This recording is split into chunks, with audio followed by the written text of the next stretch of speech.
objektas, kuris nepaliauja stebinti. Kiekvieną kartą čia atvažiavęs pamatau tai, ko dar nesu matęs, nors jau praktika nemaža. Dirbam nuo 2010 metų.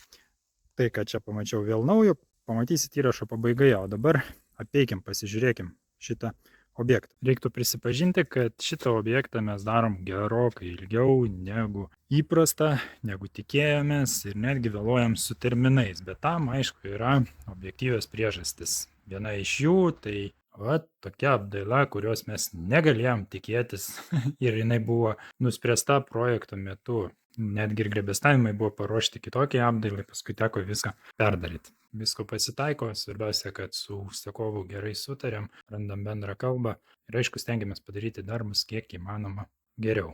Taip pat norisi padėkoti darbuotojams, kurie čia dirba, nes iš tikrųjų objektas nestandartinis, kad ir mažas, kvadratūros nedaug, o laiko užtrunka jį padaryti daug ir kantrybės tam, ir užsispyrimo, ir kruopštumo tikrai to reikia ir ačiū tiems, kurie čia dirba už tokį gerą, kruopštų ir tvarkingą darbą. Ir štai matome šitą vaizdą, kuris reikalavo geležinės darbuotojų kantrybės. Vėlgi, plokštelės nedidelis, grebestavimo žingsnis tankus, tarp juostelių horizontaliai dedama juostelė, kad neprasišviestų tarpai, o kiekvienas šitas tarpelis, kuris yra vertikalus, užsikaus dar papildomą medinę juostelę. Laiko užtrunka beprotiškai daug daryti šitą, visas tas dar lakuosis, bet tai atrodo labai natūralu ir įspūdinga.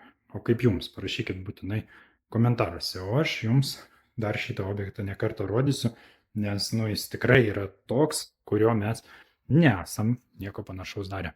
Ačiū už dėmesį ir iki kitų susimatymų.